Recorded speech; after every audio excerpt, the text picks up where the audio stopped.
Alright, we're gonna need to get the link in the chat. Oh no, dinosaur! No! That's a T-Rex. If I've ever heard a T-Rex, that's a T-Rex. Shoot her! Shoot her!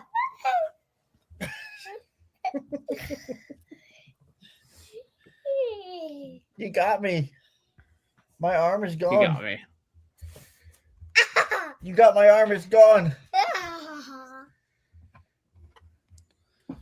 Oh, okay. Okay, good. It's back.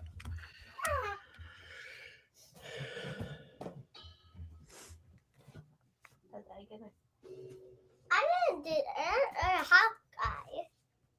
You know, hot guy. Yeah, but you can tell Daddy good night. Good night. I love you. Have a good night. Huh? Or that way, I got that. Candy. Oh, I like candy. I know, me too. I can ride my little T-Rex. Go ahead. Love you. Bye, Al.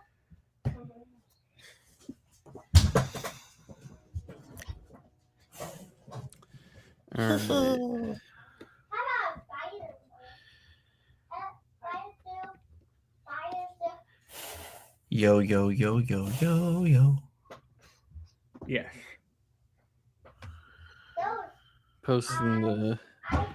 link in the Facebook group now. What you drinking, Michael? Sweet tea. Sweet tea. Sweet tea. Sweet tea, sweetie. Don't call me that. Sorry. Yes. What? Oh no, not again. No. Dude, this is too violent for air. We're doing it True, live. true. We gotta go off there. My arm is gone. Oh, okay, good. Love you. We got 6 people in the chat. Hey, We got 6 people in the chat. 6 people catching the awesome Drop some live comments in the performance I'm chat. putting on. All 6 people who are watching right now. Thank you all for watching my play. And scene. It's a musical. All right. Where's the song?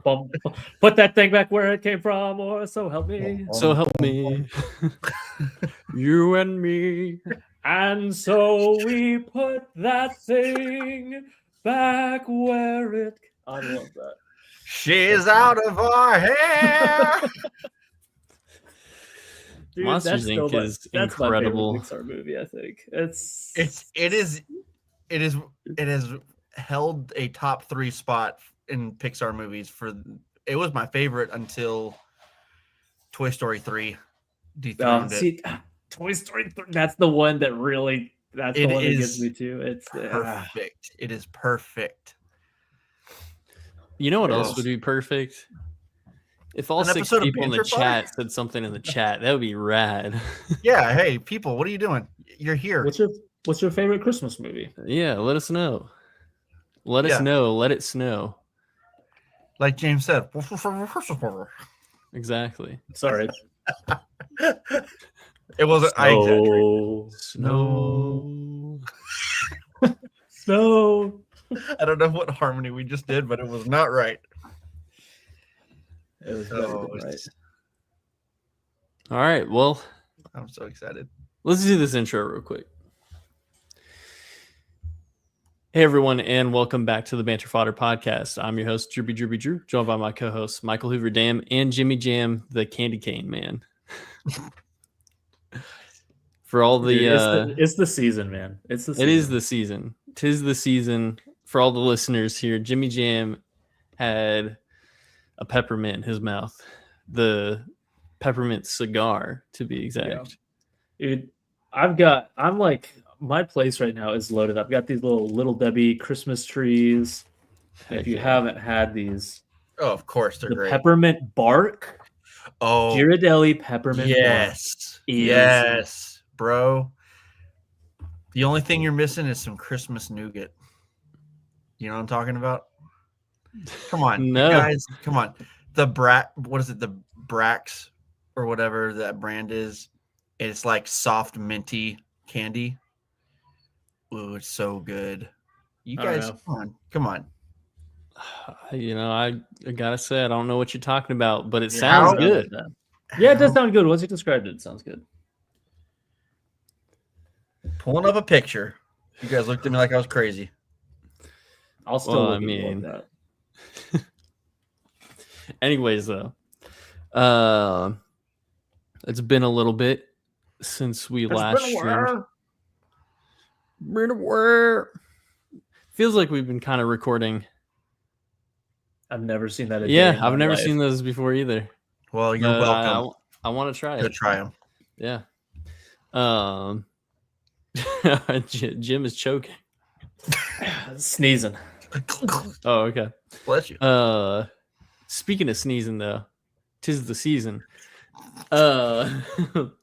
Guys, what have you been watching lately? Jimmy Jam, we're gonna start with you. Right as I put the whole freaking peppermint stick in my mouth. Oh yeah, I can that's start with you. why I chose you first. I watched. Actually, you know what, Michael? You go first. Let me chew this real quick. All right, it won't take long because I haven't watched much. So number one, I did get a Switch 2, and so I have actually gotten to play that for the last couple of days. So I've been playing some Donkey Kong Bonanza. Really fun game. And but aside from that, the main things that I've watched are the movie we're talking about tonight, and due to the really tragic news of Rob Reiner passing just recently, I decided to watch When Harry Met Sally today. And so we've talked about that on the show. We had an episode about that one. It's so great. I absolutely adore that movie. To me, it's the best romantic comedy ever. It's my favorite. It's the witty back and forth with Billy Crystal, it being the most billiest crystalist that he could be, and but like in the most charming way he could do it.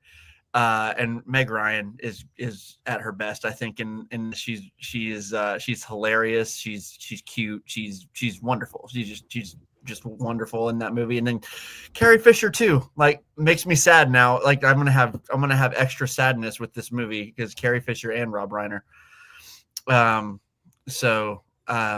But yeah, I love it so much. It is a movie I would rewatch at least once a year. And I'll probably do some more Rob Reiner movies coming up. I want to rewatch Stand By Me. I haven't seen it in a long time, but I know it's so That's a good. blind spot for me. I need to Oh, see that man. and Misery. It's incredible. I haven't seen Misery. I haven't I'll seen watch Misery. that. I didn't realize until recently that he directed Misery. I didn't either. So I've heard of that. I didn't know he directed it until recently either. And then I will of course rewatch Princess Bride. And I need to watch Spinal Tap. Never seen it. So Spinal Tap is so funny. It lives up to and does he act in that, or does he act in that and direct it, or I can't remember. Either way, I should do He it. might have, because I know he's done that in a few of his films, but I wasn't sure if it was that one or not.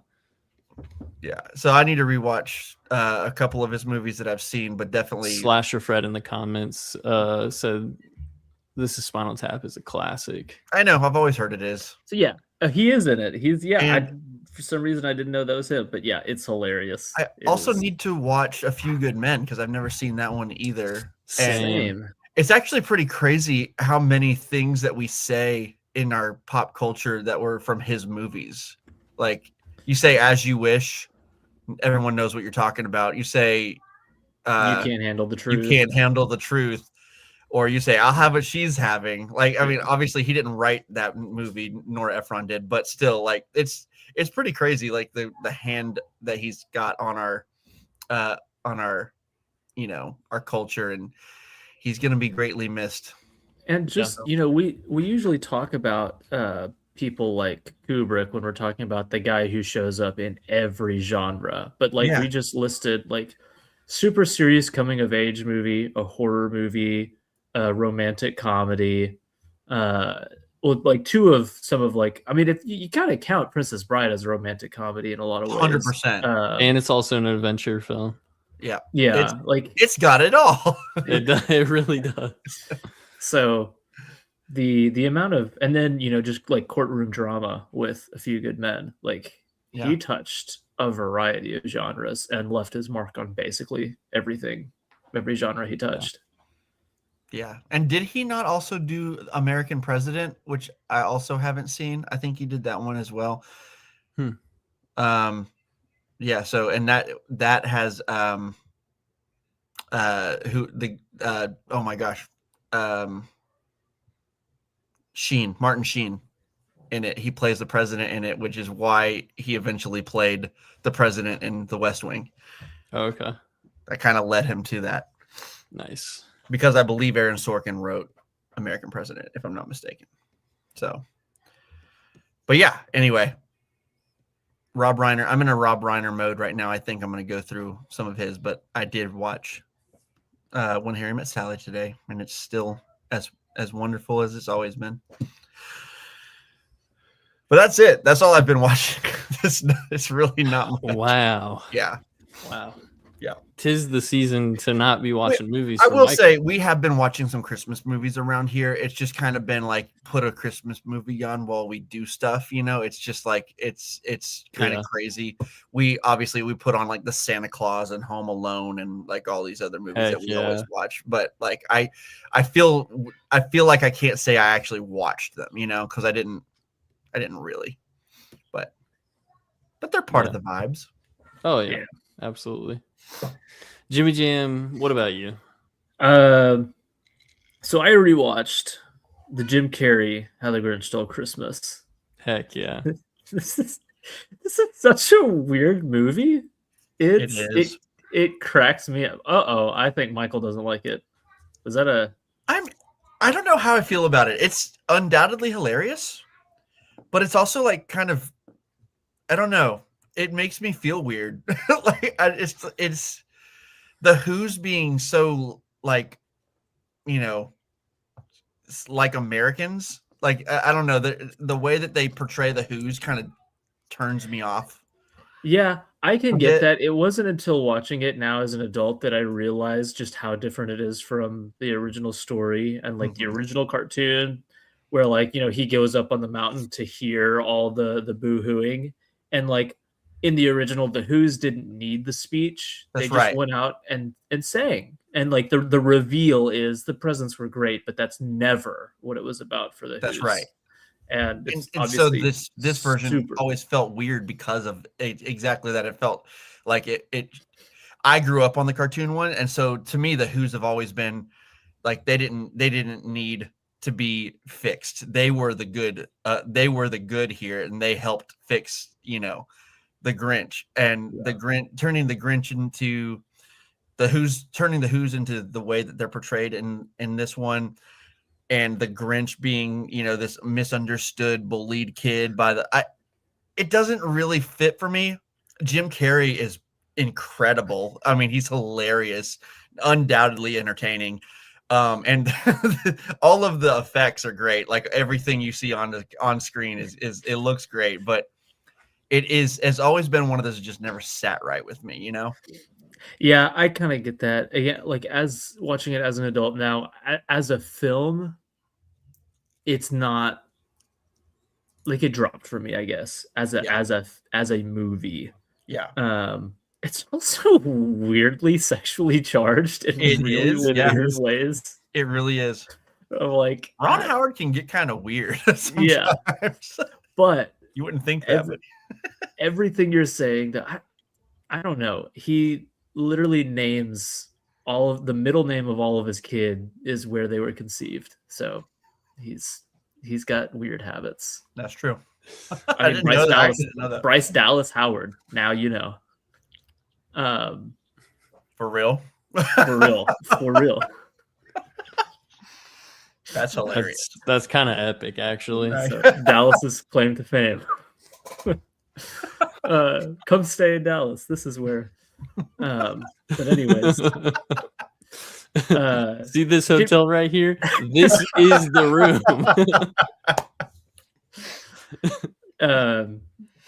But Jim Carrey is hysterical, like iconically hilarious in this. Yeah. I quote all the time. You say a word, I will hunt you down and gut you like a fish. If you want to fax me, press the star key. And I still think the whole like the echo joke is one of the most clever, hilarious jokes in a movie. Where it is the whole like, I'm an idiot, you're an idiot. Like, dude, that one kills me. That is one of the most funny bits, and solve world hunger, tell nobody.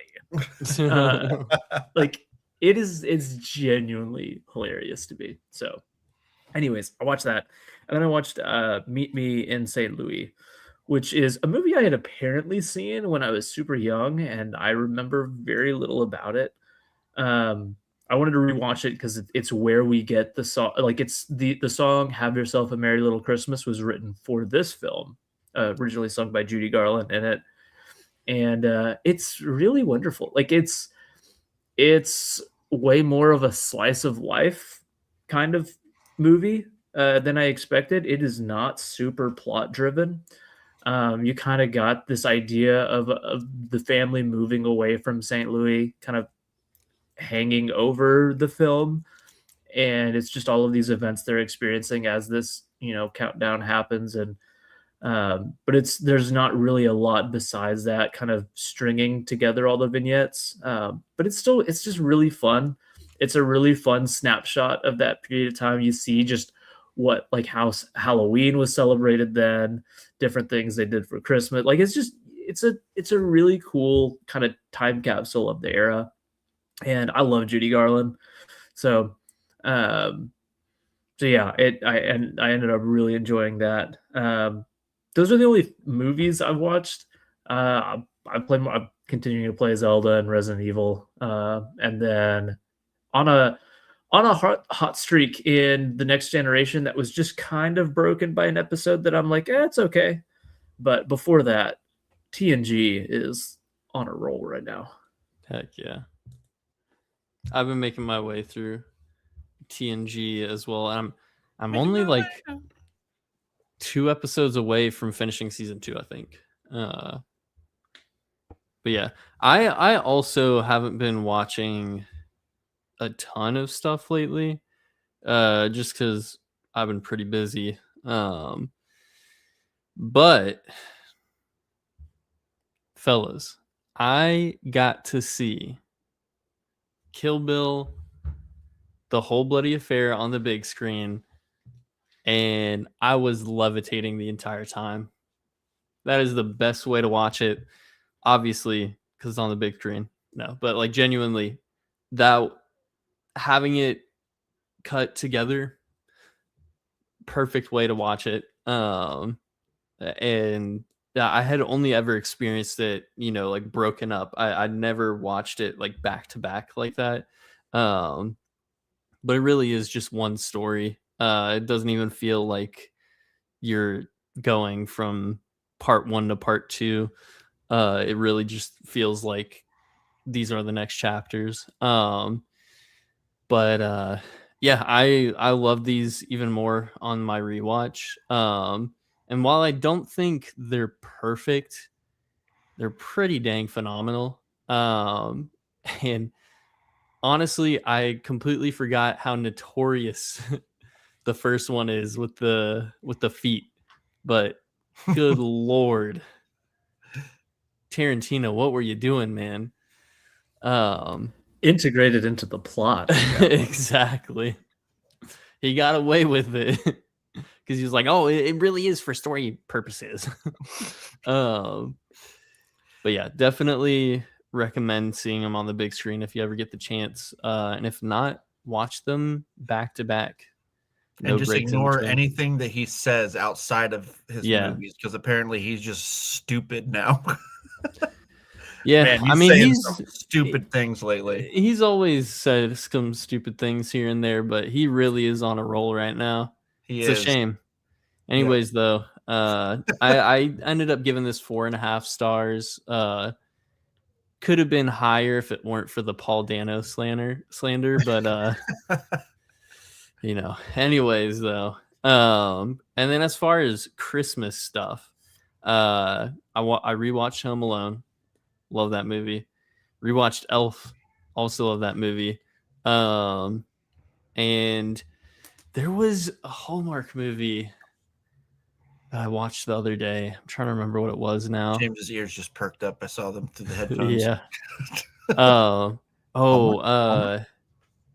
It's a new one that just came out, and it's like a Hanukkah / Christmas Hallmark movie. Oh, And I thought you were going to say a Hanukkah slasher. yeah. I'm sure that probably does exist somewhere, but not on Hallmark. No. This movie though was absolutely garbage. Even for Hallmark standards, like this was rough. The performances were genuinely bad, and there was some awful dialogue.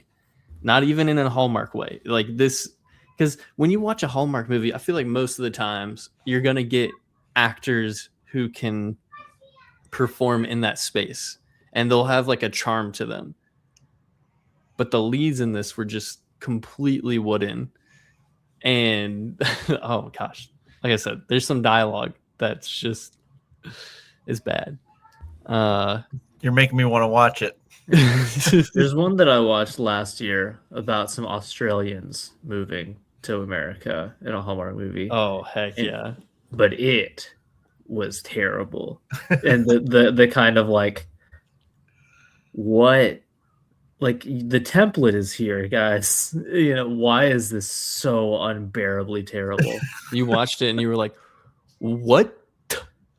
Exactly.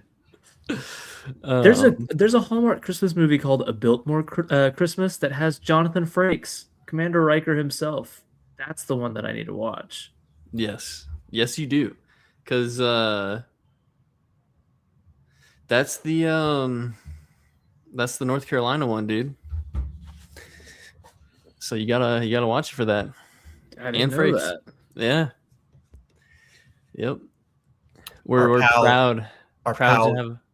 sorry, go ahead. Oh, I was just gonna say we're proud to have a Hallmark movie. Our pal Gabe has a couple of comments you might want to bring up. I would have done it, but for some reason I'm not logged in over here. Oh gosh, why? I know. Gabe said, "Never seen this movie, but we did watch Guardians of the Galaxy Christmas special today. Just delightful. It really is delightful. I really, really love it. It was a ton of fun." Yeah. And then Gabe also said previous Christmas viewing was It's a Wonderful Life for the first time in like a decade. It's so much harder as an adult with a family of my own. It hits as a dad. As a dad, it does though, man. It really does. Just as an adult, you don't even have to be a dad. It's just going through life, experiencing some disappointment and setbacks and stuff. You just really get George. It hits so hard. I watch it every year though. I don't miss a year. Yeah. It's one of my favorite movies. Yeah, I still need to rewatch it this year, but it's going to happen because it's just perfection. I usually get it done closer to Christmas. Yeah, same here. It'll be a little closer. Speaking of Christmas, though, it's White Christmas time. So I did not grow up with this movie. Actually, I only had watched it for the first time 2 years ago. And like by 2 years ago, like almost on the dot, I think, which is really cool. But I remember really enjoying it. The first time I watched it, gave it 4 stars, had a great time. There's a lot I loved about it. Obviously, it's got some amazing music, and I like one of the most iconic Christmas songs today. It was a genuine joy to watch for the first time. But rewatching it, feel like I got a lot more out of it on this rewatch, and I love it even more. And I can't wait to talk about this, but I know that both of y'all you're fans. So, Jimmy Jam, why don't you take it away real quick? Yeah, so this is definitely on the rotation of Christmas movies that we watched every year. And basically, like all of the Christmas movies that we watch, like the ones that really stick out and the ones that, like, as a family, we're like, okay, well, these are the ones we're watching. It was White Christmas, It's a Wonderful Life, and Muppet Christmas Carol. And honestly, with all three, they've all been ones that I liked as a kid and love as an adult. Um, and so I always liked White Christmas. The song is great. Um, it's there's a surface level like entertainment that always got me as a kid, but like it's a lot of dialogue too. It's just like a lot of back and forth, and some lines hit as a kid, and then some it's like I don't know why it's I'm not understanding why it's so funny until I'm an adult. And there was one year, I think I was like probably in my mid 20s or so, or maybe younger, but I think I was in my 20s, where I was at my parents' home from college and everything. And again, it's just, all right, we're gonna watch White Christmas. So I'm like laying on the couch, and it's the scene where like they're in the changing room after their number, and he's calling him or it's the whole like, whenever what's left of you is out there to get what's left to be got, well, what, like that whole thing. And he's just like, once I figure out what that means, I'll come up with a crushing reply. And they're just going like back and forth and back and forth. And I just had this distinct feeling of like, oh I love this. This is so funny. And like, ever since that, like, again, I've always loved this movie, but it's taken on like a special love over the last several years of my life, where it's the one that I probably look forward to the most watching. Like, I watched it earlier today with the family on the couch with the Christmas lights on, hot chocolate and marshmallows, and like I'm like, this is the coziest, happiest thing in the world right now. So yeah, every time I watch it, I laugh at the same jokes again and again and again. I think this movie is so funny. I love all of the songs. I love the characters. It's one of the most endearing casts ever. I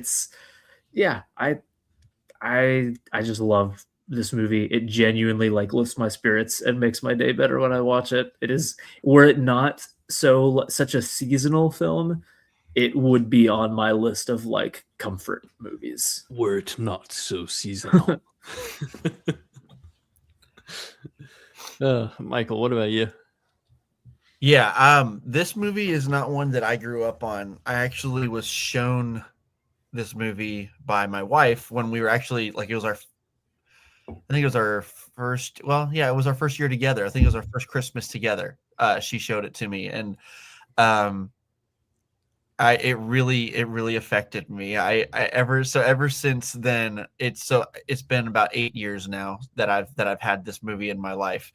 I watch it at least once a year. This is one that I can easily watch more than once per Christmas. It is a super rewatchable one, and it does get me emotional, but not like It's a Wonderful Life does, not like a Muppet's Christmas Carol does.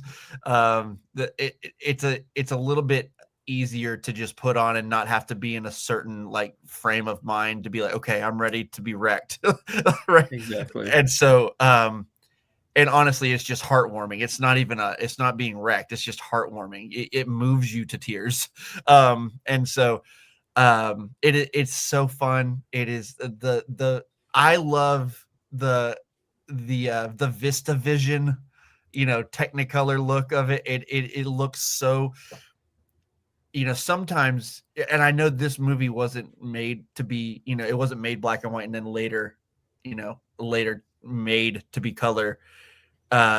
Sometimes like It's a Wonderful Life was filmed in black and white and then they made a colored version later. And I'm like, I never watched the color version. It feels wrong. It's awful. You have to watch it in black and white. But this movie, I'm like, I don't think there's even a black and white version. But it looks great. I love how this movie looks. It doesn't look weird or anything like that. It's so beautiful. The colors are great, and I just love being in the world. I love being in there with them. I want to stay at that lodge. I want to stay at the know. lodge. I was gonna say I love the set of the lodge, the big room where they have the restaurant, the tables, and the stage, and all that.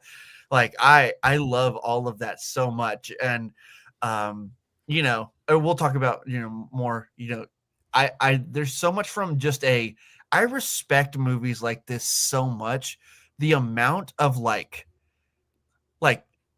there's like a theater version or there's a theater element to movies like this where there's so much done live, and like it's like there's so much rehearsed that's right there on the screen being done, whether it's like just dancing and singing or or just like literally stage being moved and stuff like that. It's like a play on some levels, and I just have so much respect. There's so many songs, and there's so much in-depth choreography going on. I don't know how they do it. And they make it look so easy, and they're so charming while they're doing it. Like all of our leads are just like endlessly charming. Like I love all of them to death. Yeah. And so, yeah, I can't wait to get more into it, but I love this movie. It has like from the, again, did not grow up with this movie. 8 years ago, I was shown it. It has risen up into my top 3 as well, James. It's like, It's a Wonderful Life, and then I think it's this. I honestly think it's this right after that. So it has become And then third, favorite. The Muppets Christmas Carol. Maybe. I'd have to think about it, but that one might be. It is tough because after a certain point, I do still have a ton of fondness for like Home Alone and Home Alone put next to Muppet Christmas Carol. Give me a moment to collect myself. I love Home Home Alone is Alone. great. It's clearly not the moving piece of I don't know, but it's got its own magic. It really does. Home Alone puts me right in the Christmas spirit, and honestly, 75% of that's just John Williams. So that score is so good. It's incredible. But yeah, anyway, White Christmas is wonderful. I cannot wait to get into it. Yeah. Before we dive a little deeper, I just wanted to read a few comments from Slasher Fred. And he shouted out a couple of Christmas movies that he loves. One of them being The Shop Around the Corner. If you guys have never seen it, I have not. Fantastic. I need to watch it. Yeah. So good. Change that this year. Do that for homework for me because it's fan-freaking-tastic. Jimmy Stewart's so good in it. That's shocking. And then also shout out Rudolph the Red-Nosed Reindeer, which that's Classic. also a banger. Love that I one. don't like it. Oh, I don't All like right.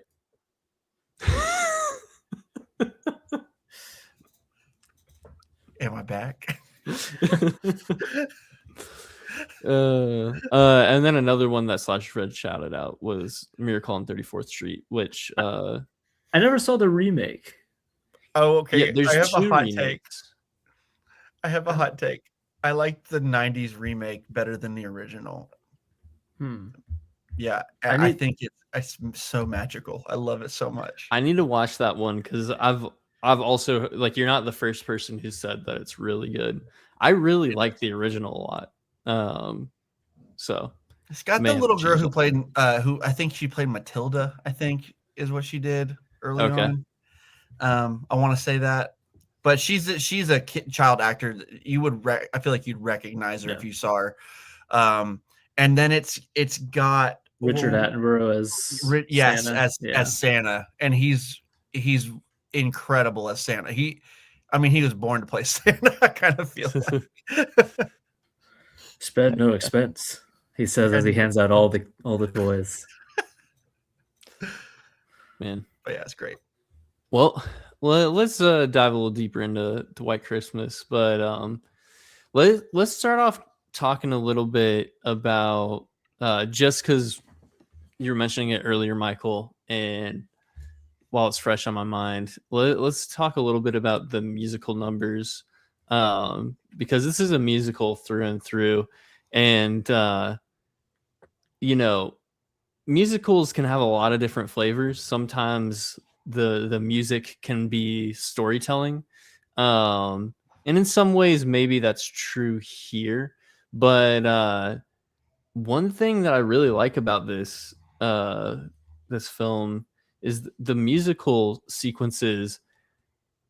It it doesn't feel to me. It doesn't feel like the standard musical, as in, we get the dialogue and then we go into the music, and that's also kind of like dialogue. But a lot of the music in this film is just the characters performing, or just the characters like having fun. Like when they're in the train, snow, which, spoiler alert, that's probably my favorite song in the film. So good. Go to sleep. Oh man. But yeah, like I don't know, that's just something that really stuck out to me on this rewatch, because like, and especially with Christmas musicals, the typical way of doing it is, the more traditional way of doing the musical. But I like, it makes so much sense because all of our lead characters are performers, for the music to actually be performances. And that's where like the actual musical sequences, when they come into play, they feel, I don't know, so lively and incredible, and they're cinematic in the way that they're shot, but it does have that element of it where it feels live. It feels like you're watching a stage play, just a really cinematic version of a stage play. But I was just enamored by that the entire time I was watching this. And I couldn't stop thinking about all of the moving parts that are going on behind the scenes. Like, I can't even imagine having to try and piece this thing together, because there's a lot, especially in the bigger sequences where you've got a lot of extras and stuff. But yeah, like, I guess what's your favorite scary movie? What's your favorite musical sequence in this here musical movie? It's hard for it not to be Snow. But it's also, that's the most simple one too. They're just sitting on a train singing, but I kind of love that one. There's just like, I don't know. They're getting to know each other in the movie, and it's like, I don't know, they're going to Vermont all of a sudden, and they're all that snow. But if you're ever under a falling building and somebody runs up and offers to pick you up and carry you to safety, don't think, don't pause, don't hesitate for a moment, just spit in his eye. I love that line. It's so good. I really like I like Sisters, and then I like when when Sisters is so when good. I like when they switch and Bing Crosby and Danny Kaye are doing it. That's the song they do, right? I think it is. Yeah. That scene brings me so much joy. Me too. Apparently, Bing Crosby had a hard time getting through it without laughing. Like, he just had the best time. And whenever they're coming up to the last lines, he is literally laughing through his last lines in that, because he can't make it through. It's so funny. And I believe that they said it was because Danny Kaye he was hitting him with the feather, and that wasn't supposed to happen. He was just trying to mess with him and stuff, and they kept it in the movie, and I love it. It's so infectious, and that's like part of the, like, why the musical performances are so convincing to me, is because like there's those little moments in each of them that make it feel like so natural. It helps that just the chemistry with these four is so good. It's incredible. It's unbelievable. I love. Oh, go ahead. No, you go. Okay. Yeah, I'll go. I also love Snow. And again, it is like so simple compared to some of these other sequences that are much more elaborate. But even then, like I feel like there's a lot of cool things that they do in that sequence. I love like when the camera zooms in onto the like Little snow mountain. yeah Mhm. like there's just little moments of like movie magic that happen in each of these sequences. And then I love the finale, and we'll get to it more later, but like the finale What can you do with the musical general? sequence is just it's so freaking good. Mm. That's where I cry. But you know, speaking of the characters, I feel like for me, even though, you know, I just said I love Home Alone, I think it's awesome. To me, my favorite Christmas movies are the ones that have something a little bit more to it than just the Christmas spirit or just the fun. And I think that the greatest Christmas movies are the ones that, you know, they have a little bit of sadness, they have a little bit of emotion in there, because when you do get to the Christmas spirit and the special Christmas moments, it feels like everything comes full circle and you really feel the Christmas spirit shine through all of that. So like that's why like It's a Wonderful Life, it's phenomenal to me because it has that emotional core driving it. Even the Muppet Christmas Carol. Not even. especially Especially the Muppet Christmas Carol. With a Thankful Heart at the end is one of the most Oh. joyful moments in cinema history. And Yeah. It is so unreal that Michael Caine is acting with puppets in that movie. It is crazy, just- and I forget that I'm watching puppets. To be honest, Yeah. with you, like they're completely. marionettes, that's what they are. Oh man. I got you. But the emotion, you know, The puppets. it is on full display in that movie. And even though in White Christmas, I'd say that the emotional core of this isn't, you know, doesn't go to those depths. It's not like as tragic as either of those movies. There's enough here for me to be like, ah man, this really sticks out in comparison to a lot of other Christmas movies for me.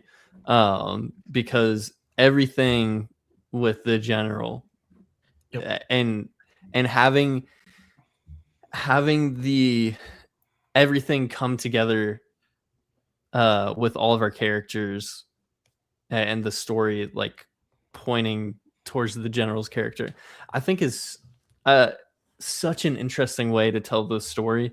And I that's a lot of the reason why I love this, but the characters, that's really where you like this movie has one of its strengths for me.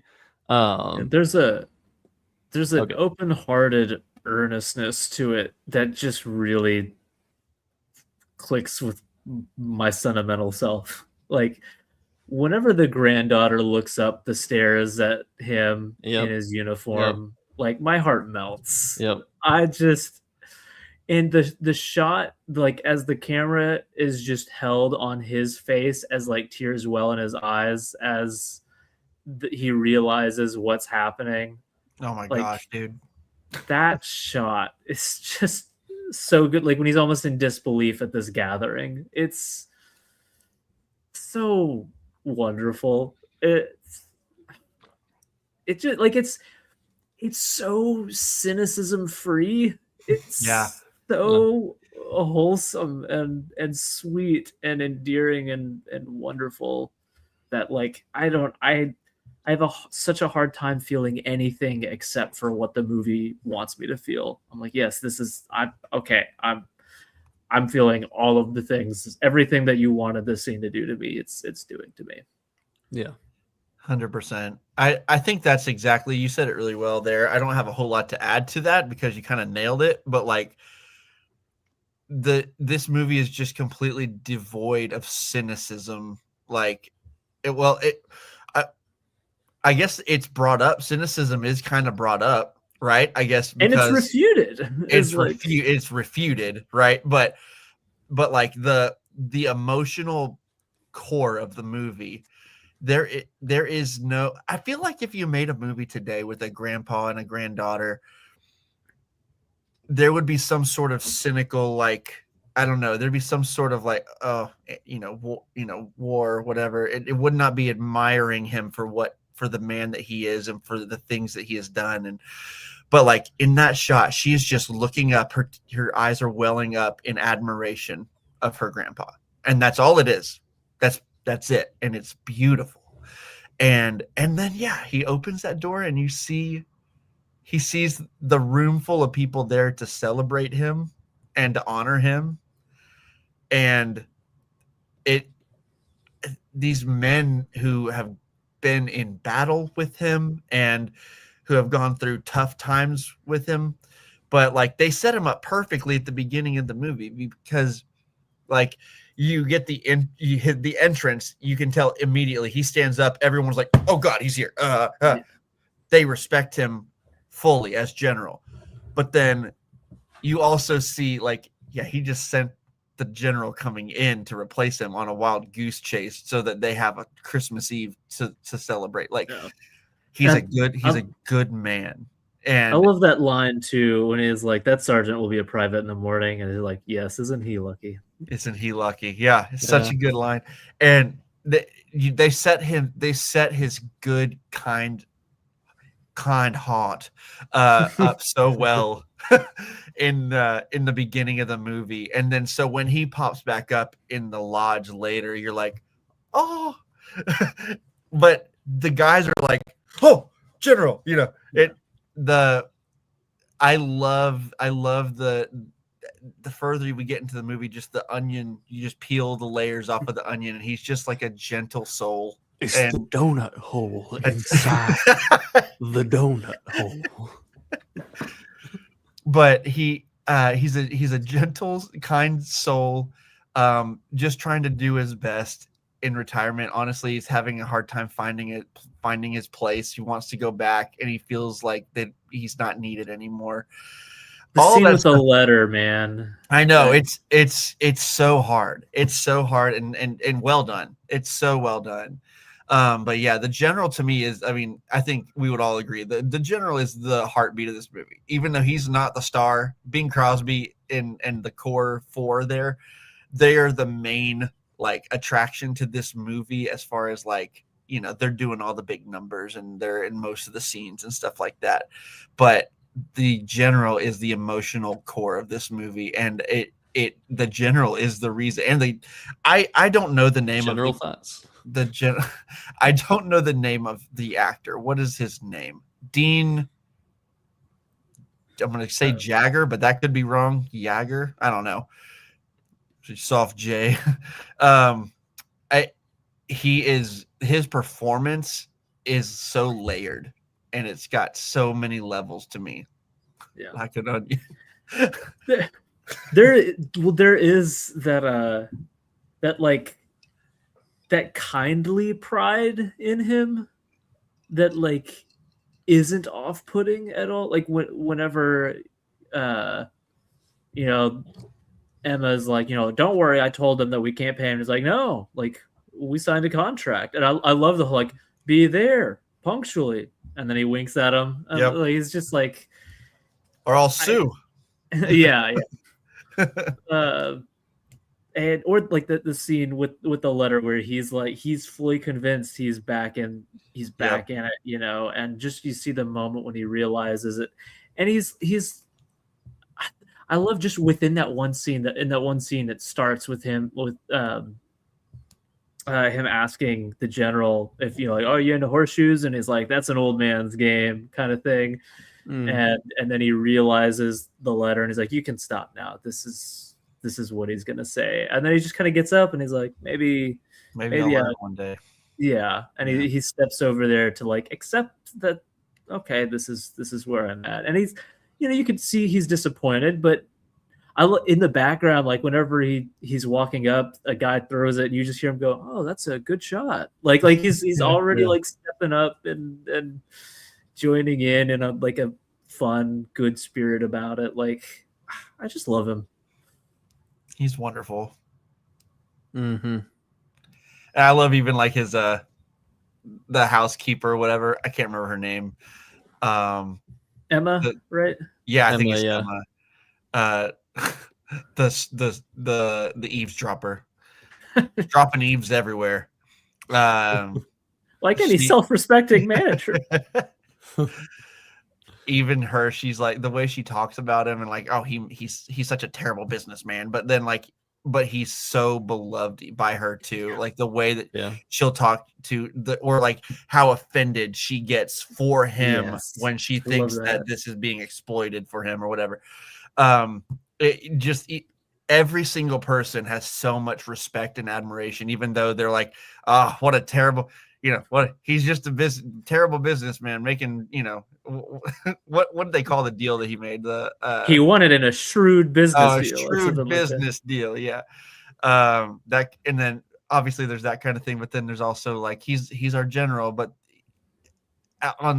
deeper than that, he's just like this man that almost like it's a father figure to them, and I don't know.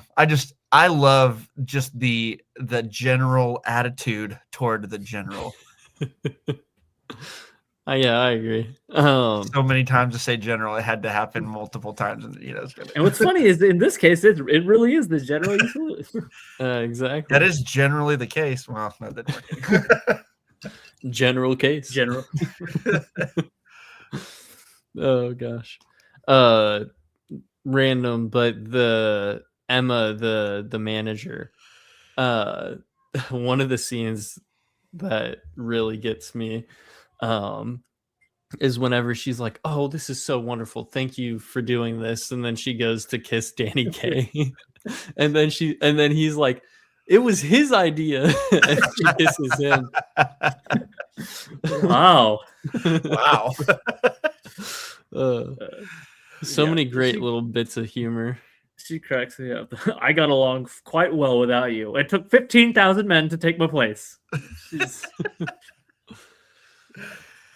Yeah, she's very funny.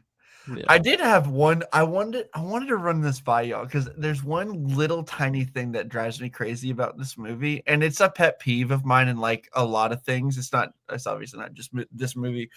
And I wanted to see if y'all had a similar feeling.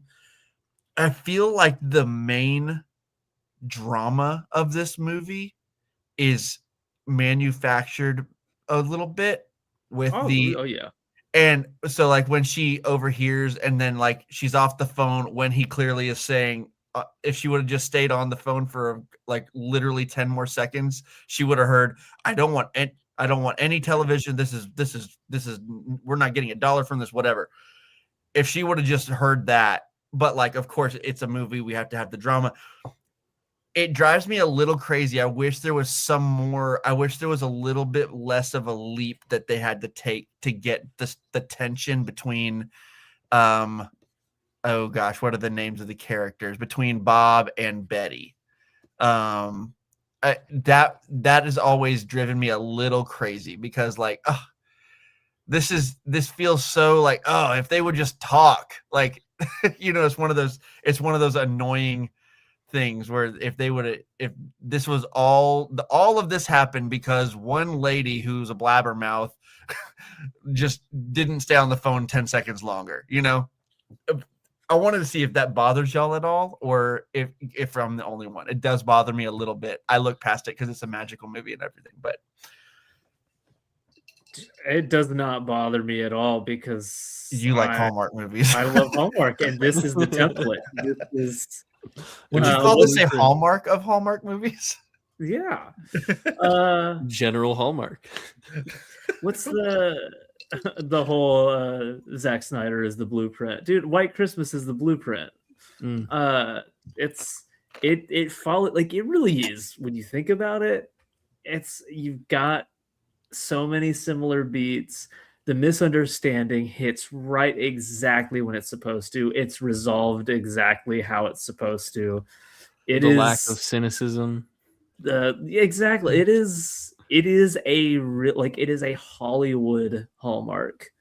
And so when this happens, I was actually talking to somebody recently about why I like Hallmark movies, and I'm like, weirdly enough, it's the same reason why I like slashers, which is like the repetition and rhythm of it are so you can set your clock by it, and that's comforting to me.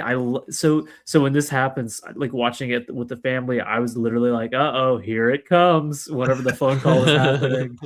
And so it's like I don't know. There's a charm to the just how on the nose it is of like, if she would have only heard, she would have. It's so frustrating to me. You know who it's not frustrating for either? Me. Okay. I like it. Okay. I'm surprised. I'm Yeah. surprised a little bit. No, I like it. And I think, If it this also wasn't a helps- Christmas movie, would it bother you guys? okay, I think it would bother me if there wasn't comedy. I think if this was much more like played as like a straight drama, it might bother me Yeah. a little bit more. But since this is a Christmas movie and also because there's a good amount of humor like leading up to this point, it works for me. And also, I mean, at the very least, they kind of establish, they give us the Chekhov's gun for this, right? Because they make it a point like, oh, she listened in on the phone, so of course something like this is going to happen. So I don't know, I think that's why it works for me. It's simple, but I don't know. The tone of the movie makes it work, I think. Yeah, where Sure. it's another one of like she just had to listen at that time. Like that kind of drama would absolutely frustrate me in a different kind of movie. Okay. But here there's just a simplicity to the misunderstanding that fits like the simplicity of the movie itself, I think. I guess it's like for me, I have this movie elevated above Christmas movies, like above most Christmas movies. So like I guess to me, it does bother me a smidge because I'm like, oh, you're so close to perfect. Like it's literally so close to perfect that I think if that was just done slightly different, I feel like it would be, I have no issue giving it 5 stars then. But like that's the one thing holding me back from 5 stars on this movie. Well, if you look at it like Hollywood Hallmark, I'd say it's pretty dang perfect. I think I honestly, I get what y'all are saying. I just, for me, where I have it personally, I hold it so in such high regard amongst Christmas movies that it's not just, it's a Christmas movie through and through, but it's also like, yeah, but it's so great, period, that like there's that one thing and I'm like, God, I wish that wasn't there. I wish that was a little bit better. Yeah, I can get that. I do want to say it doesn't work for me because of like a lower standard for it. I think for me it matches, the conflict matches the tone everywhere else. Like in a movie where like the initial problem is, oh, they thought I forget what was it about the carpet. They're like, oh, we're escaping the police. Like it's such a silly kind of like, oh, jump out the window and call it. Like the whole, to me, it's not out of, it's perfectly in step for me personally with everything else that I love about it that does elevate it to me as where I'm like, this in a movie like this where everything is so on its face in the best ways, like this fits. Like this is the kind of misunderstanding that would work in a movie that is kind of this simple-hearted. But I can understand why it's frustrating. Yeah, it's just a little, and honestly, I say it's frustrating. It does frustrate me because I'm like, man, it's so close to being literally perfect. Like that's the, but because of that, it's actually not. It can't be too frustrating. It is definitely kind of me nitpicking a bit, but I get right past it and I move on. Who cares? But yeah, that was my one. I wanted to see where y'all felt on that because I was like, I don't know, I might be the only one on this, but I feel like maybe not. Because I know James doesn't have it at 5 stars, but you're also more stingy with your 5 stars too, so than I am. So I don't know what Drew had. I don't know what you had. I think Kiefer's influence is gonna. Oh, it makes me want to go 5. It's pulling on Jim. Oh my! Oh my! Where will it be at the end of the episode? We shall tune see. in. Okay, so how do y'all feel about the romance in this movie? I love it. I love love. Yeah, because I feel like a lot of it kind of moves quickly, but I don't think, like, at least for me, I don't think that's like a problem again in this. It really works for me here. I think a lot of that just has to do with the chemistry of the actors. But also, I don't know, like I feel like all of the like circumstances and all of the like puzzle pieces are just kind of perfectly fit for these characters to like fall in love with each other, right? So I don't know, because it was something that I thought about, and I was like, wow, this kind of like just kind of happens, and it's pretty quick. But the more I thought about it, I was like, it kind of, I don't know, just again, it's one of those things where it works for me because partly it has that Hallmark blueprint there, but also exactly like it does it in a way that just it feels right. I don't know how to explain it. Sorry. I was just gonna. Now I'm back to this is Hollywood. now I'm this I'm is back showbiz, baby. This is showbiz. No, it's I. There's something about the we get the intro, or we get the scene with Bob and Phil talking about you got to settle down or whatever, and Bob's like, this it's just probably not going to happen or whatever, and that in that scene, that scene where they go and see the sisters sing, he's like, no, blue eyes, just immediately I'm like, okay, yeah, I get. And then the first time they talk to each other and look at each other, you're like, yeah, it works. I don't know, I think it is, you said it, the chemistry, it's like a tractor beam. It sucks you right in. But it almost takes it almost like the chemistry fast forwards the relationship 6 months all on its own. And I will say, for this kind of movie, I think it actually takes its time more than most, in that like that first conversation they have with each other, they're pretty combative. True. Yeah.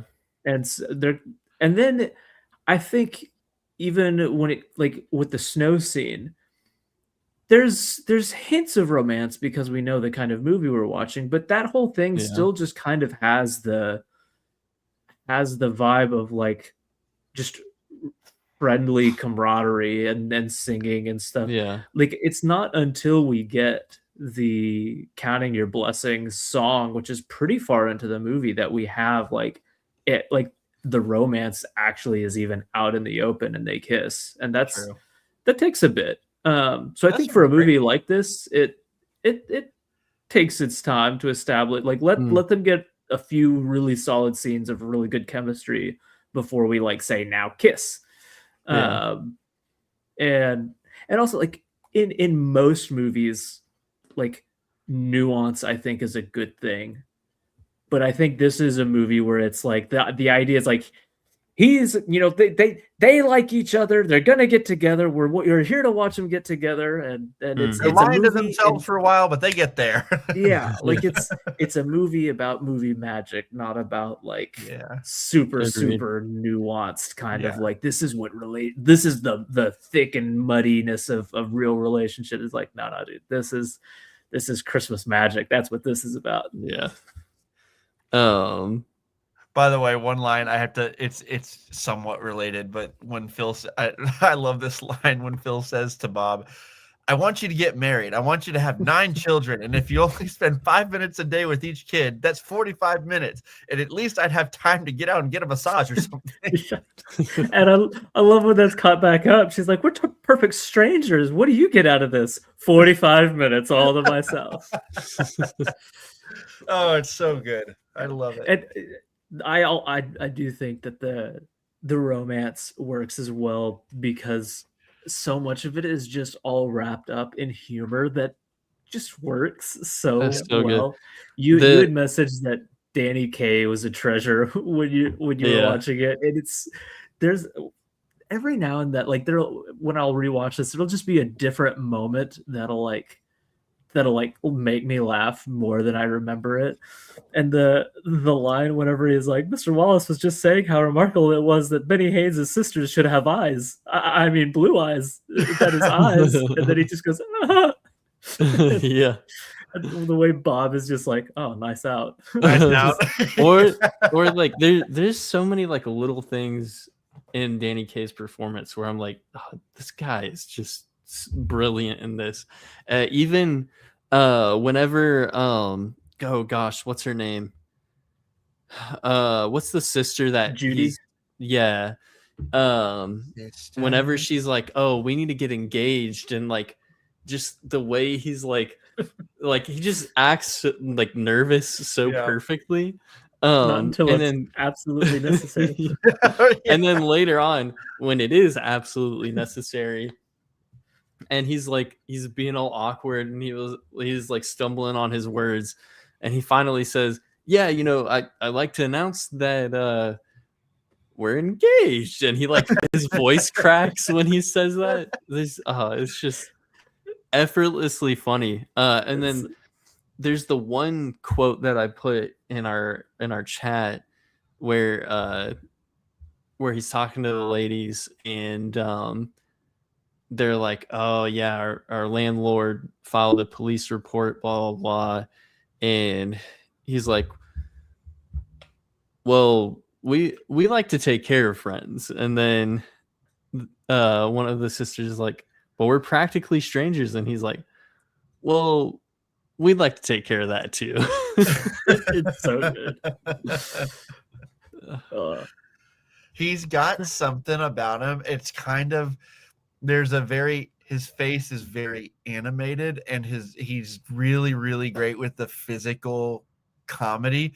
He really kind of has a Dick Van Dyke thing going on a little bit. My sister-in-law said that during this watch. She literally, while we were watching it, she went, he reminds me of Dick Van Dyke. I had no idea that happened. That like literally, so I really see him. I see Dick Van Dyke. Like Dick Van Dyke could have crushed in this role, honestly. But yeah, there's something about that, and because of that, I really I gravitate toward that a lot. I grew up with the Dick Van Dyke Show. I absolutely love that show. And I feel like Jim Carrey kind of carried some of that over into his physical comedy too. And, to an extreme, obviously, but, but I think that there's something about, I think Danny Kaye and then Dick Van Dyke, I feel like are kind of trailblazers for some comics like that. And you have to have like the it factor to make it work, where it feels like in the wrong hands this could be like a really annoying role. Correct. Yeah. Next to Bing Crosby, like it would just be like, oh gosh, I gotta sit through like the annoying like friend character. Yeah. But he's so funny to me. Like you were saying, like whenever he makes the announcement, like the voice crack in it, it cracks me up. Like Yeah. it makes me laugh every time. And again, in that same scene, like whenever he's making the announcement, this is another moment that I just for some reason hit me. This made me laugh when he's like, I don't know if the best things happen while you dance or just in Vermont. And everybody laughs, and it's like he didn't even realize he was making a joke, and he looks around startled when they laugh. He's like, he just like lets out another little like voice crack chuckle, and oh gosh. Or when the general's like, well, are you gonna kiss? Well, are you gonna kiss her? And he's like, of course, General. Kisses her, and then he's like, it was very brief, and he looks over, and he's like, of course, General. Yeah, he has to be. He has to possess a certain charm because his character literally manipulates Bing Crosby's character to be like to do a show with him or whatever. It turns into something great, obviously. But like he's like, well, basically he's like, I saved your life. What are you gonna do? And then later he literally lies about being married. So like he has to. There's got to be a certain charm to not make you like, gosh, I kind of hate this guy. Yeah, exactly. And he is so likable, even in those scenarios. You're like, I get it. I get why Bing Crosby was like, okay, I'll do it. Like, I'm there because he really is so. Even though he's doing that, it's like, but I kind of feel like he's not doing this in an evil way. I get you. And but yeah, he's got a charm that really makes it work. Oh, yeah. I think it bounces off of Bing Crosby's energy so well, where like Danny Kaye's is like, it is so like bright and exuberant, and like you said, like so facial and stuff, and they kind of give the more just like the drier kind of reactions to Bing Crosby. I love the, there's been some nice girls too, like that nuclear scientist we met in the hall. That line cracks me up. So good.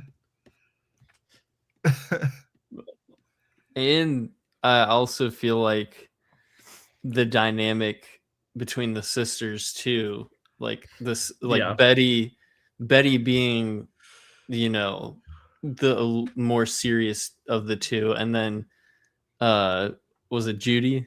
Mm-hmm. Yeah, her being the more animated of the two. Yeah, and then having those characters paired with the guys that like kind of match their personalities. It works really well. I like Judy a lot in it too, and like she kind of matches Phil in that kind of what you were saying earlier. Like there's not like, it's not evil in the manipulation. Like it's for the other person's good, but Bob is right that everybody does kind of have an angle. Yep. and I love that, like, I believe fully that like she truly wants the best for Betty, but like then you get the whole like, well, don't you think we ought to kiss? Like just like you don't find me revolted. Like, so there's a sense of like, that she's working her own angle with Phil on it, and I feel like that's, I don't know, I think that's a fun layer to her. I'm gonna be completely honest. I'm surprised he didn't fold sooner. What was bro doing? I don't get it. Yeah. And seriously, like all these people are great performers. I think like they made it a point too in this movie. Like, what's the actress's name that plays Vera Ellen? Yeah, she's an incredible dancer. Like there were times like she had like at least one, maybe two that were just her, and there was no one else, none of the core four there. And it was just like, wow, she is phenomenal. Like you can tell this is what she does, like she's known. She was the only one who didn't do her own singing. And it's because she is a dancer. She's a dancer, and she is an incredible dancer. Yeah. Better than the others are at dancing by far.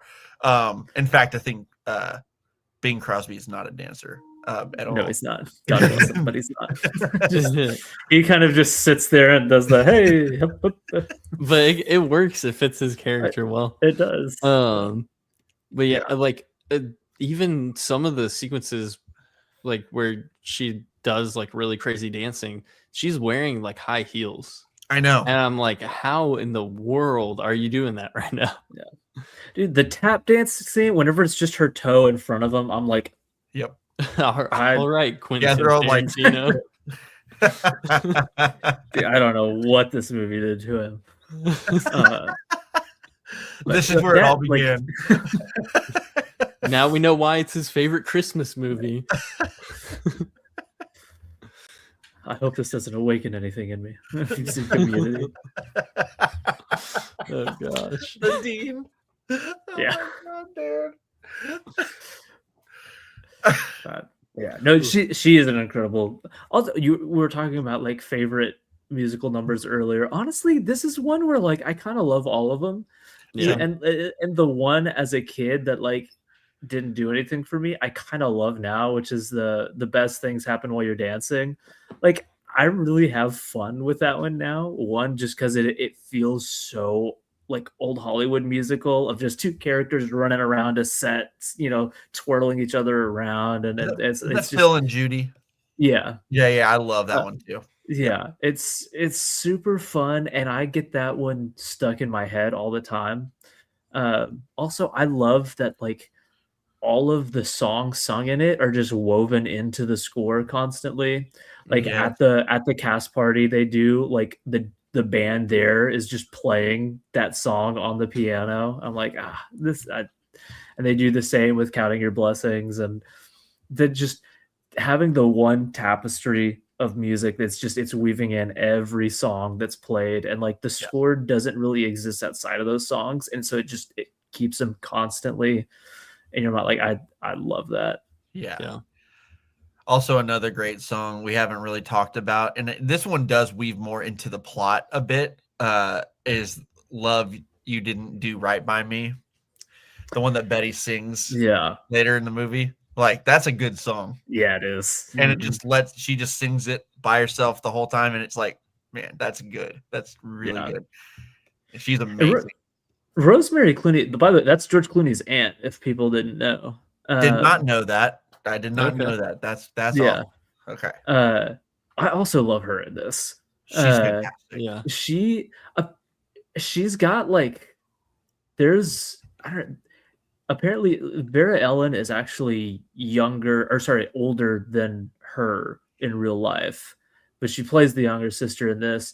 And I feel like it works because she has, and I don't mean she seems old, because she definitely does not seem old at all, but she brings like a real like maturity to the performance where she's holding her own too, almost. Yeah. Big sister. I feel it. Yeah.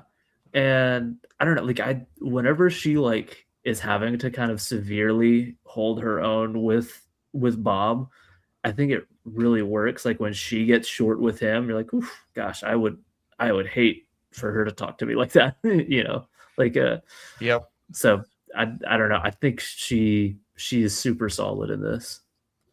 Yeah, agreed.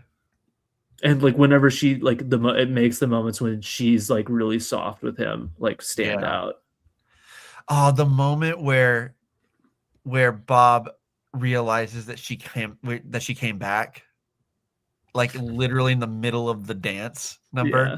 It's so great. That was actually a really great moment by Bing Crosby, because like it was a very believable, oh my gosh, you're here, but like he had to keep going. Like I think the way he did that was really, really good. And every time she's revealed to be there and he sees her, I'm like, oh, it really gets me. I love that moment. Yeah. Agreed. Also, I guess while we're still on the music, I also love that, like, so they're kind of this musical variety show within the film.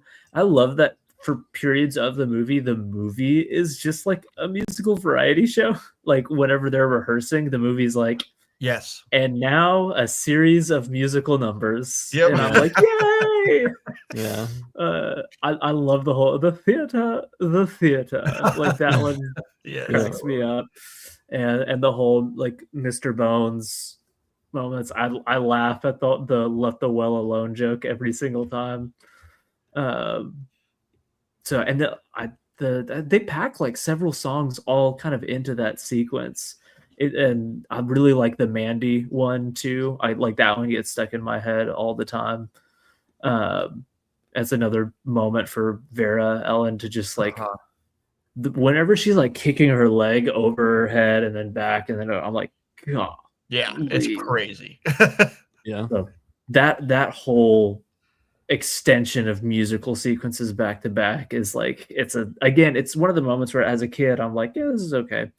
But now I'm like, oh, look at this production. This is incredible. Yeah, that's kind of what I meant like when I was talking about it and like kind of the opening thoughts there. It's like this is in some ways kind of just like a play, but we're getting just like the hits, like the greatest hits of it almost. Yeah. Boom, boom, boom. It's a great way for them to show us the whole act throughout the movie in bits and pieces rather than us like doing a story and then seeing the whole play at the end kind of deal in flashes. It's a really great way for us to see bits and pieces of it interspersed through the whole thing. I think that's really well done. Yeah. I'd say like the only thing that sucks with the musical sequences in it, just addressing the elephant in the room, but you know, it comes with this era of Hollywood. But man, I really hate like that you have to get through the minstrel show part, and I'm glad that it doesn't like fully commit and like they don't like do like full blackface in it, but every time you're just like they do in Holiday Inn. yeah. I remembered. I don't remember what we were talking about a movie sometime, and somehow Holiday Inn came up in the conversation, and then it was y'all compared it to White Christmas. But I'm really glad that contest. No contest. Yeah, I'm really glad like it is such like a brief part of this movie, and it even in some ways like it's almost like a blink and you miss it, not literally, but it's just not something that is very like prevalent throughout the movie, which I really like. But it's like, dang man, you always got to find that one thing in some of these classic movies that you're just like, dang dude, Hollywood was built different. And I know it wasn't just Hollywood, like it was also just kind of the culture at the time, and in some ways in the context of the film it kind of feels like, you know, it's not necessarily like, oh, this is what we're actually doing, but more of like oh hey, this is a part of our culture, and like, you know, almost as if it's like a tribute to like that kind of era. But just wanted to be like, hey, that's a thing that's in this movie. So if someone's listening to this and they haven't watched it, just fair warning, you know, that's something that you're gonna like see, and like don't get jump scared by it because it's here. But thankfully it's not the movie. Yeah, it honestly, it really doesn't bother me in this. Just because like it's a thing that like it's a thing that happened, you know.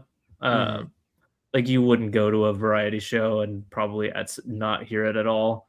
Yeah. And the variety show in a lot of ways is kind of just a modern extension of a lot of what minstrel shows were, minus the part that we're glad it's minus.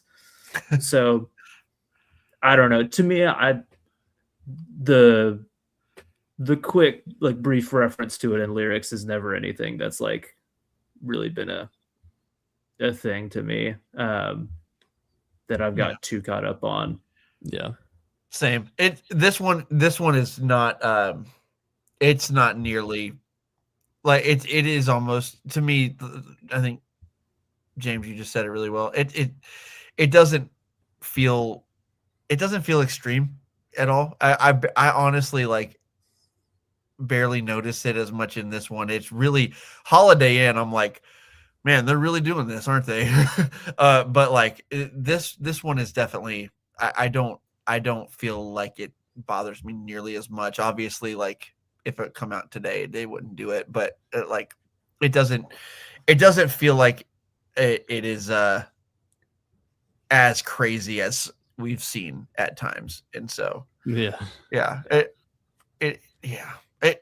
there a little bit.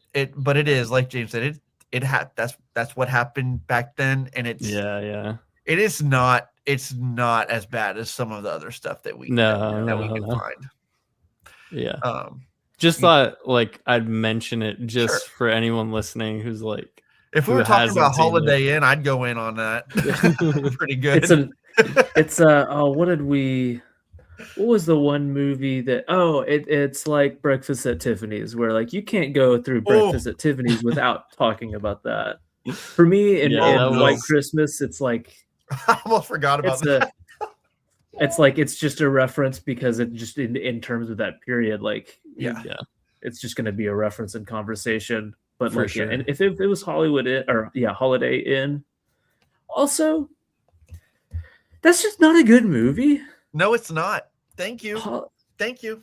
The Holiday Inn sucks, and I know if I watched a lot more of like the golden age of Fred Astaire and Ginger Rogers, I'd probably have a huge like soft spot for Fred Astaire. I'm sure that I have the potential to absolutely love him, but he is such a scumbag in that movie, and they play him off as likable, but I'm like, no, you're not likable. You're not selling me on the likability of this scumbag. So I just don't like Holiday Inn in general. And so the minstrel show is just the crap on top of the crap cake. Right. I feel like these two movies are kind of held up in the same regard in some ways, and to a lot of people, but like to me, it's like, why? White Christmas is like infinitely better in literally every way. So I don't know. I have a friend who likes Holiday Inn more than White Christmas. Yeah, gross. I had a friend. I stopped being friends with him because of that comment. Just kidding. There's a pretty big difference. There's a Holiday Inn is 3.2 and White Christmas is like 3.7 or something on Letterboxd. So there's recognition there. That's good. I need at least a 4, but that's okay. Yeah. A 4 for not Holiday for White. No, for White Christmas. Want to be clear on that. I think the minstrel show keeps, even if Holiday Inn were great, that scene kind of keeps 4 from the cards in some ways. Yeah. But it just really goes on too. It goes on a long time. Yeah. It's a long scene. And we kind of looked out. It would kind of suck if the rest of the movie was amazing, because then it would be the Breakfast at Tiffany's of like, gosh dang it, why does such a phenomenal movie have to have this? Yeah. But now we just kind of be like, I don't care. The whole thing is bad. Yeah. Glad I don't have to watch that again. Yeah, I get to write it all off. Yeah. Oh man. Well, is there anything else that you guys wanted to mention before we start wrapping things up? I had some quotes in front of me, and I have some quotes in front of me, and I found a quote that I thought was hilarious while we were talking, and I'm trying to find it again. So if y'all have anything else, and I'll try to keep trying to find this, but I don't know. I had there was just so many quotes that I had down. I just think all the back and forth is hilarious. Like what's his name? The dog face boy, like that whole bit with him, like, or freckle face Haynes, the dog face boy, and the line of like, now what does a kid that ugly have the right to have any sisters? It's so mean. What a line. They're so mean about that. They're so mean to that guy. I love whatever he's looking at him, and he's like, he always was a good-looking boy. And then also that freckle face Haynes, he's the kid from It's a Wonderful Life who opens up the dance floors for Oh my Jimmy gosh, I Stewart to knew follow. I recognized his face. Yep. There's only one person that looks like that. Yeah.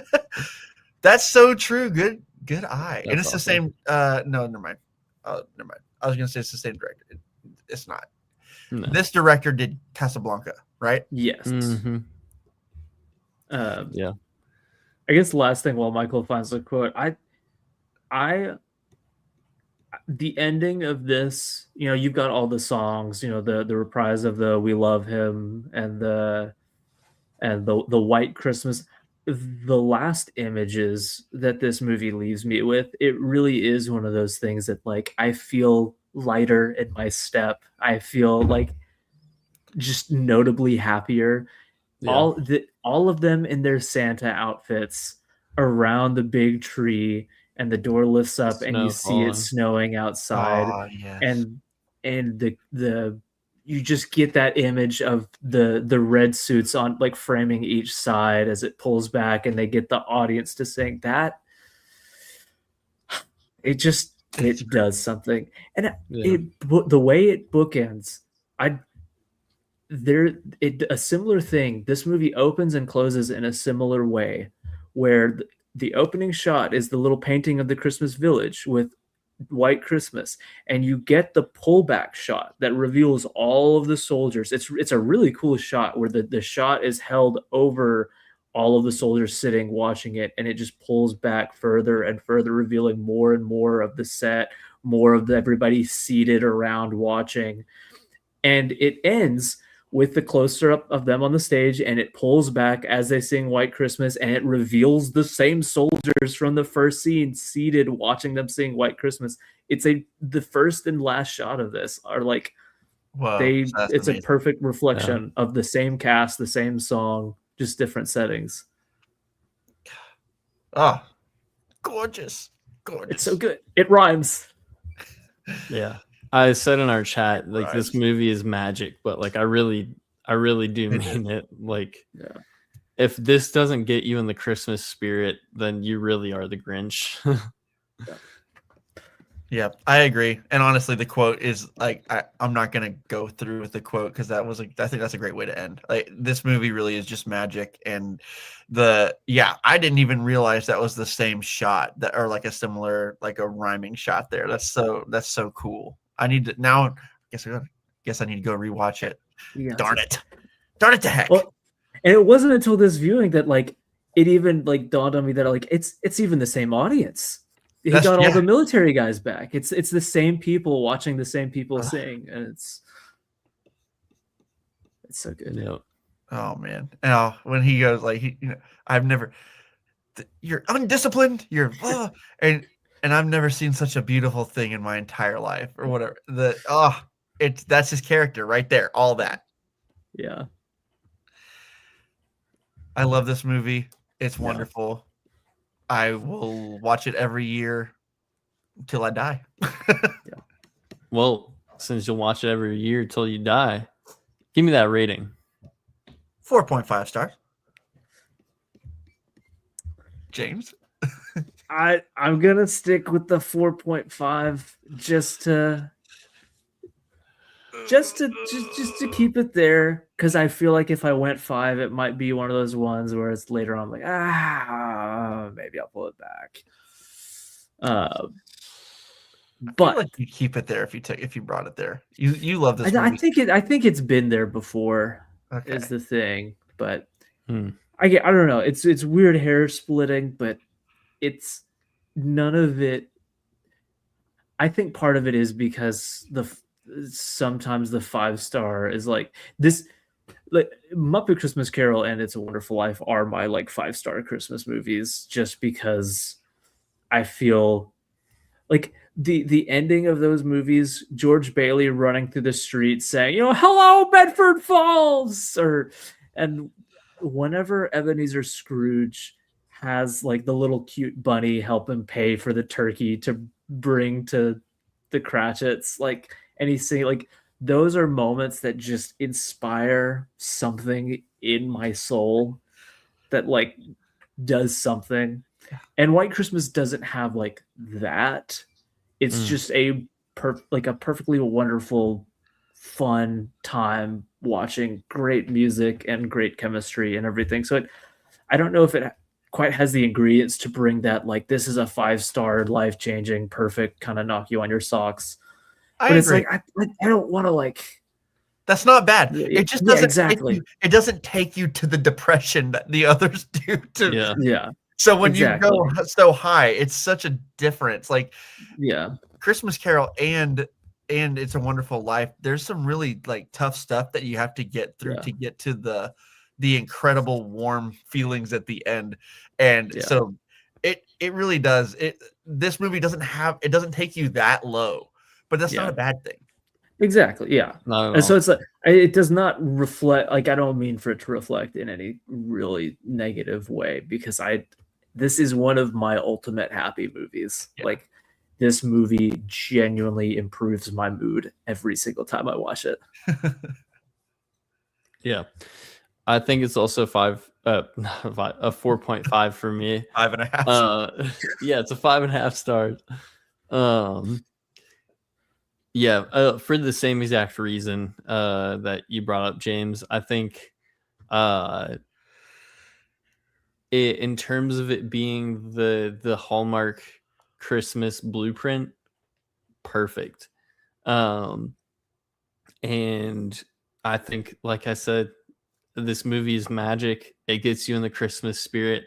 It is the Christmas spirit, the movie. That's what it is. Yeah. And I wouldn't change anything for that. But like I said at the start of the stream, I think the Christmas movies to me that are the greatest are the ones that have that emotional core. And this one does have one with the general, but it's not on the level, and again, not a problem for me at all. Yeah. It's just not on the level of It's a Wonderful Life. It's not on the level of Christmas Carol. It's not on the level of The Holdovers for me Santa now. Claus. It's definitely not on the level of Santa Claus. You know what, James? You know what? Oh no! Oh no! He's going. I think the Santa Claus, like, I love the first 2/3 of it. The part where they do all of the like custody stuff with it feels like a different movie, and it's like this is really needlessly dramatic and stuff. But the parts where they're at the North Pole and he's like he's going down chimneys for the first time, and like I love that part so much. I don't like him as a character in it. He's just Tim Allen. Yeah, you don't like he's Tim just Allen. not. I like him in Home Improvement. I don't like him. I don't know. And there's that weird like joking scene in the beginning, like when they're doing the toast and they're all joking about how everybody is there, like with their mistresses or something like that. I don't know. Like it's another one of those ones where I rewatch it. I'm like, I don't like any of these people. Well, I have a big soft spot in my heart for the first one, and then they get ludicrous after that when the reindeer start talking and stuff. The CGI reindeer start talking. That is peak. When they introduced Jack Frost, dude. Peak stupid. No, Martin Short. Dude. He's goated. No. He's goated. I love this. He is goated, but no. All right, that's it. We're covering the entire Santa Claus franchise next. We're following the lore. Exactly. We're gonna do deep dives, not just reviews, but we're also gonna have video essays. Are we doing Santa Paws after that, just as a side? Yes. Okay. Yes. Speaking of video essays, we're also gonna do the Disney Plus Santa Claus show. So there you go. Oh dear God, help me! You need to watch Not Around Kids, but you should watch the Danny Gonzalez video on the Santa Claus movie because it is hilarious. And then he makes a song about it at the end, and it is one of the funniest songs he's ever done. That video is golden. Yeah. I'll have to watch it. Watch it. Danny Gonzalez, the Santa Claus. It's so funny. We have a comment there. We do have a comment. It's James, but not our James. Not our James. It's a different James. The James that I know, actually. But he said, man, if you think the Santa Claus is a bad pick, my favorite Christmas movie would give you problems. I want to know what the Christmas movie is now. I don't know what to make of that. You can't leave us hanging like He's that. He's gonna say like oh gosh, what's the Turbo Man movie? Turbo Man. Oh, see, that's a movie that goes hard. Jingle all the way. Okay, no, this is where you are wrong. I nailed it. I love Jingle All the Way. That's a terrible movie, but I love it too. Oh no, that movie rules. That movie rules. For the same reason that I love that, I also love I'll Be Home for Christmas with Jonathan Taylor Thomas and Jessica Biel. I've never seen that one. It's stupid, but it's fun. No. I love Jingle All the Way though. Shout out to Jake Lloyd, by the way. Jingle All the Way. Little Annie. Mm-hmm. And Rita. Annie. What's her last name? Tom Hanks's wife? Wilson. Rita Wilson, yeah. She's in that too. I always forget she's in that. I love how we're just making this kind of a what's our favorite Christmas movies episode at the end here. Yeah. It's the season. Yeah. Tis the season. I do love Elf. I'm not an Elf hater. I feel like it's been cool to hate on Elf lately. I'm not one of those. I really love it. It's really Elf great. is really fun. I really do enjoy Elf a lot. I lowered my rating from a 4-star to a 3.5-star my most recent rewatch. That's fair. That's fair. But just because I'm like it. Talk about no. I love it. I love it. But yeah, there's not enough. And I also think it's not nearly as funny as it used to be for me, but I still love it. No, every time I watch it, I'm like, oh man, this movie is just. I'm always like, oh, here comes the part where he jumps on the tree trying to put the. That kills me. This is the part where he burps. I hope you find your dad. I quote that all the time. Mr. Narwhal. You sit on a throne of lies. You smell like beef and cheese. You don't smell like Santa. That part made me laugh out loud, and I don't know why, but the line delivery is just so good. There's no singing at the North Pole. Yes, there is. No, there's not. Yes, there is. Gosh. Also, Zooey Deschanel. Oh, I fell in love with Zooey Deschanel when I first watched this movie. Zooey Deschanel. That was my first thing that I ever saw her in, I think. Yeah, she's great. And also James Caan. Oh yeah, he's fantastic. Yeah. Really, really rivals his Godfather role, if we're all being honest. I mean, I think. It's probably better. Yeah. Also rivals his role in Thief. Yeah. Also, I was gonna say real quick, he's in Misery, so gives you another reason why to watch that. That actually does kind of up my. I actually really want to watch that more now. Have y'all seen Bottle Rocket? No. From Wes? Yes. Michael, this is the Wes Anderson movie you might like. Okay, here we go. It is pre his symmetrical style. Dude, say no more. It is him when he's making a much more it is an off-kilter conventional comedy. It's not him doing his weird stuff. And it's set in Texas, and it's got Luke and Owen Wilson and James Caan in it.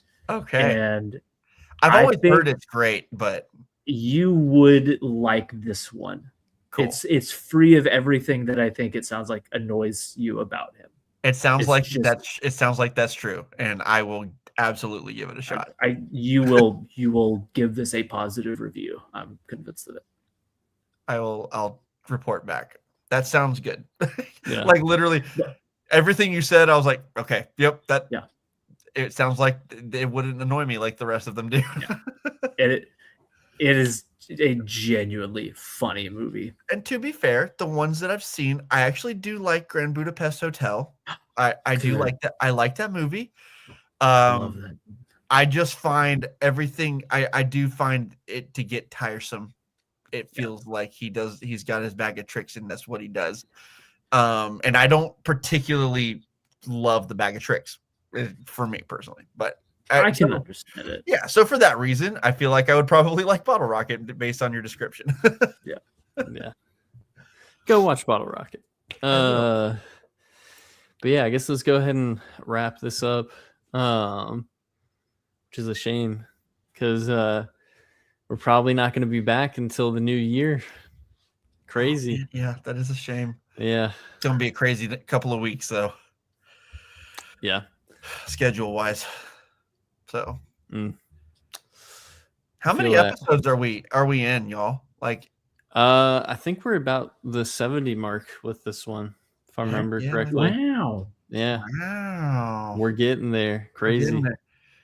It's taken a while.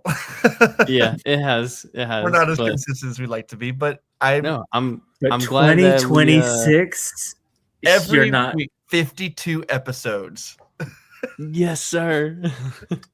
I feel like when we get to our 100th episode, though, we got to do something really special. Oh yeah.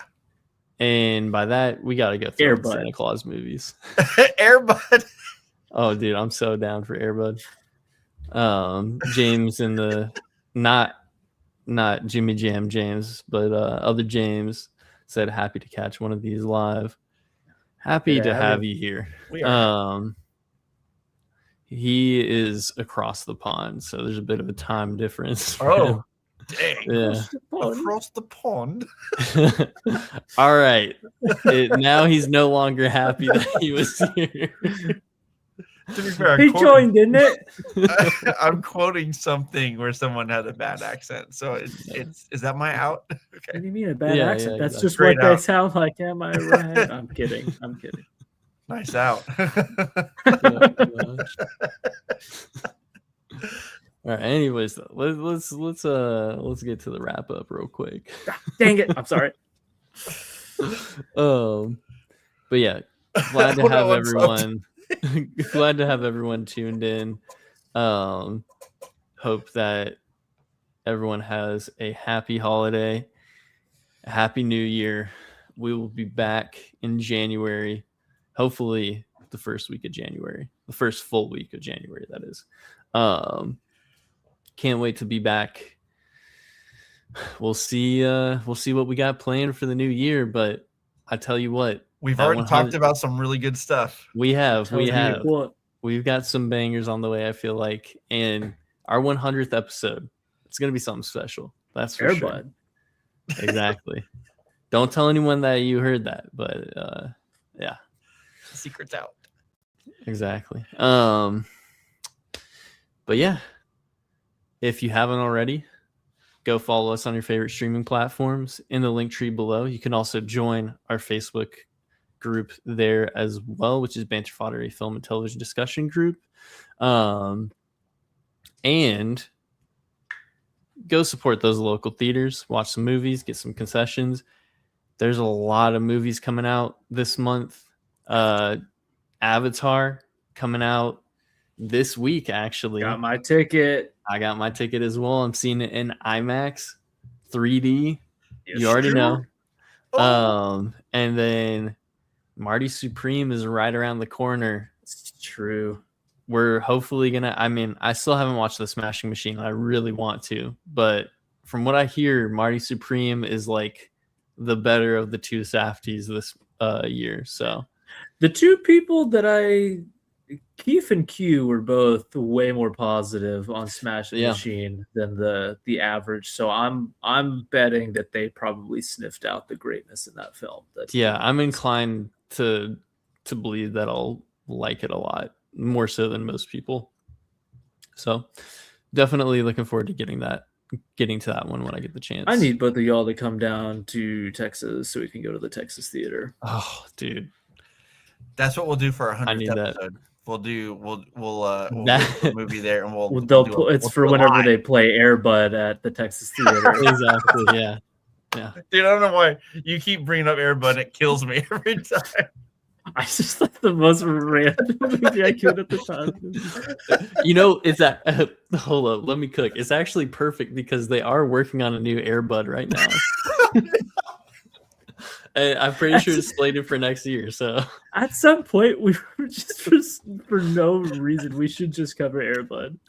Just absolutely, existed but for we have to do normal all episodes. of the movies because there's like 50 of them. I Golden know. Air Bud Golden Receiver.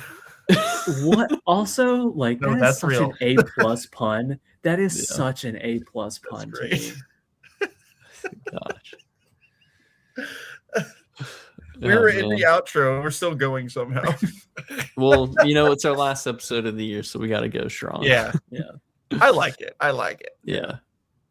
Go watch some movies with your friends, family, loved ones this holiday season. Make sure you watch a bunch of those Christmas movies. If you haven't watched White Christmas yet, you should definitely do that. We will see y'all next year. Bye.